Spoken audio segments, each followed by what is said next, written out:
ఇప్పుడు ఎగ్జాంపుల్ కూడా చెప్పాలి.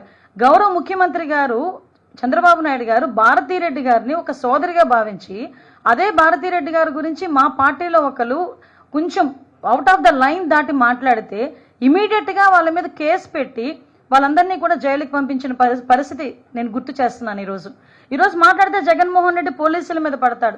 పోలీసులు మాకు పర్మిషన్స్ ఇవ్వట్లేదు, మా పోలీసులు మమ్మల్ని అడ్డగిస్తున్నారు, ఎక్కడ పడితే అక్కడ అడ్డగిస్తున్నారని ఇష్టానుసారంగా మాట్లాడతాడు. నేనేమంటానంటే జగన్మోహన్ రెడ్డి ఈ మధ్య కాలంలో జరిగిన యాత్రలు చూస్తానండి, సాధారణంగా మాక్సిమం ఎక్కడెక్కడ దర్శి వెళ్ళాడు, పొగాకు రైతుల్ని పరామర్శిస్తున్నాను అని చెప్పాడు.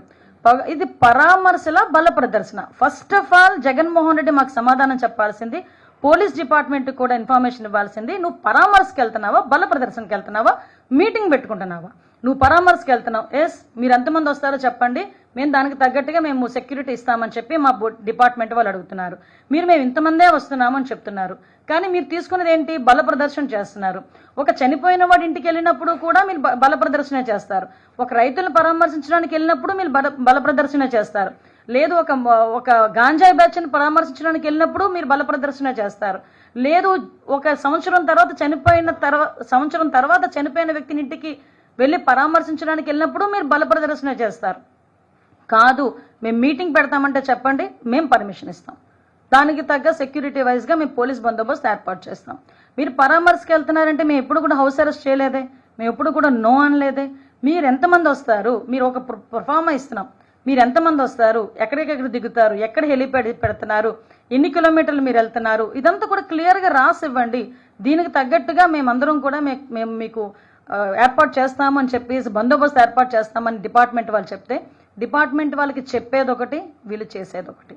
పోనీ ఏదో రకంగా చేస్తున్నారు కదా, మాకు తగ్గట్టుగా మేము బందోబస్తు ఏర్పాటు చేసుకోవాలి, పబ్లిక్కి ఇబ్బంది కలగకూడదు, జనాలకి ఇబ్బంది కలగకూడదు అని మా తాపత్రయం కొద్ది మేము పనిచేస్తా ఉంటే తిరిగి పోలీసుల మీద నోటికి వచ్చినట్టు మాట్లాడే పరిస్థితులు కనిపిస్తూ ఉన్నాయి.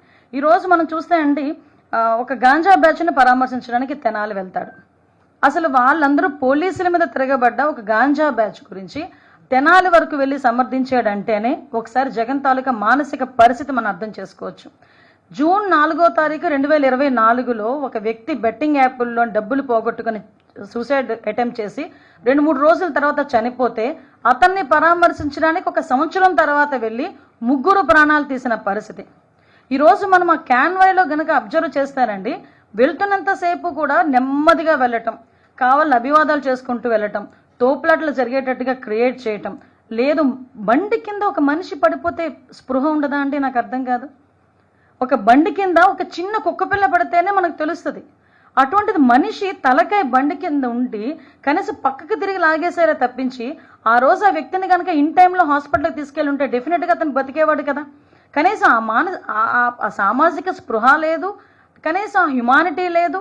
అంటే ఒక రకమైన మానసిక పరిస్థితి, అదే అంట ఒక సైకో పరిస్థితి ఎలా ఉంటుందో ఆ రకంగా వెళ్ళిన పరిస్థితి మనం చూసాం. అదేవిధంగా మీ అందరికీ తెలుసు, రాప్తాడు వెళ్ళాడు, హెలికాప్టర్ ఏదో కన్నం పడిందని అక్కడ ఒక రకమైన డ్రామా ఆడాడు. చిత్తూరు బంగారుపాలెం వెళ్ళాడు, అక్కడికి వెళ్ళి ఒక ఏకంగా మామిడి పళ్ళు అన్నిటిని తెలిసి రోడ్డు మీదకి తీసుకొచ్చి రోడ్డు మీద పడేసి పంటని నాశనం చేసేటట్టుగా తొక్కించుకొని వెళ్ళిపోయారు. దాని గురించి పాపం రైతు బయటకు వచ్చి ఆ రైతుకి ఈ రోజుకి కూడా డబ్బులు ఇవ్వకపోతే వాపోయిన పరిస్థితి. సంవత్సరం అంతా కష్టపడి పండించిన పంట నేలపాలైపోయింది, తొక్కించి పడేశారని ఆ రైతు కంటనీరు పెడతా ఉంటే దాని గురించి కూడా స్పందించిన పరిస్థితి వీళ్ళు ఈరోజు మాట్లాడుతున్నారు. పైగా బయటకు వచ్చి మాట్లాడతాడండి ఈరోజు మన జగన్మోహన్ రెడ్డి, ఫార్వర్డ్ చేస్తే వాట్సాప్లో ఫార్వర్డ్ చేస్తేనే కేసులు పెడుతున్నారు అని మాట్లాడుతున్నాడు. జగన్మోహన్ రెడ్డి గారు మీరు మాట్లాడుతున్నారా అండి దాని గురించి? వాట్సాప్లో చిన్న మెసేజ్ ఫార్వర్డ్ చేసినందుకు 60 సంవత్సరాలు పైబడిన రంగనాయకమ్మ గారు ఒక సామాజిక కార్యకర్తను తీసుకెళ్లి సిఐడి ఆఫీసులో ఏ టైంలో కూర్చోబెట్టారు మీరు మర్చిపోయారా? అదే అంకబాబు గారిని ఏ టైంలో తీసుకెళ్లి కూర్చోబెట్టారు ఒక జర్నలిస్ట్ని మీరు మర్చిపోయారా? అప్పట్లో నలంద కిషోర్ గారిని ఒక ఆయన ఇలాగే వాట్సాప్ మెసేజ్ పంపించినందుకు ఏం చేశారు మీరు మర్చిపోయారా? ఒక ట్వీట్ని రీట్వీట్ చేసినందుకు ఇప్పుడు ఎమ్మెల్యే అప్పుడు మన గౌతి శిరీష గారిని తీసుకెళ్లి సిఐడి ఆఫీసులో ఎంతసేపు కూర్చోబెట్టారో మీరు మర్చిపోయారా? ఇలాంటి ఎగ్జాంపుల్స్ తీయాలంటే మేము చాలా తీయొచ్చండి.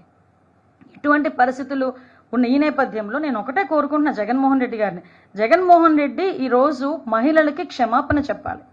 ఎందుకంటే ఒక మహిళ గురించి నీచాతి నీచంగా మాట్లాడిన వాడి ఇంటికి వెళ్ళి నువ్వు పరామర్శ చేస్తున్నావంటేనే మహిళల పట్ల నీకున్న చిత్తశుద్ధి అర్థమవుతుంది. మహిళలకి ఎట్టి పరిస్థితుల్లోని కూడా క్షమాపణ చెప్పాల్సిన బాధ్యత జగన్మోహన్ రెడ్డి మీద ఉంది.